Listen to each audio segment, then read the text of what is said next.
আরে ভাইয়া জলদি করে 100 টাকা দিয়ে দাও। আরে আমার কাছে এখন নাই। আরে তাড়াতাড়ি দাও, বাস চলে যাবে। ওই তো বাস চলে যাইতেছে।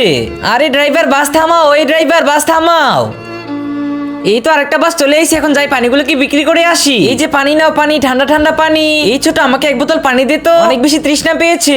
এই ছোট আমাকে একটা পানির বোতল দে। ঠিক আছে ভাইয়া দিতেছি। আরে ছোট তোর দেখি একটা হাত নেই, তাও তুই এত ভারী কাজ করতেছিস। আরে হ্যাঁ ভাইয়া খাবারের জন্য তো এইটুকু করতেই হবে।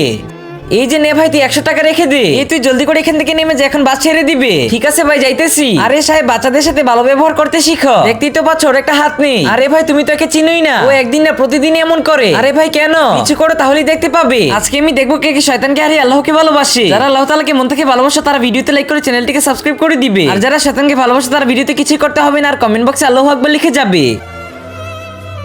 এই যে সাহেব আজকে একটা মুরগি ধরেছি, ও তো আমাকে দেখে 100 টাকা দিয়ে দিয়েছে। ওই তোকে ধরে ফেলেছি। তুই ওদের মতো বাচ্চাদের দিয়ে এমন কাজ করাস কেন? আরে কই কি হয়েছে, ও তো ভালো ছেলে। আরে ভাই আমরা তো এমনই, প্রতিদিন একটা একটা মুরগি ধরে টাকা রোজগার করি। বন্ধুরা তোমরা তো সবকিছু দেখতেই পেলে, এদের থেকে সবসময় সাবধানে থাকবে।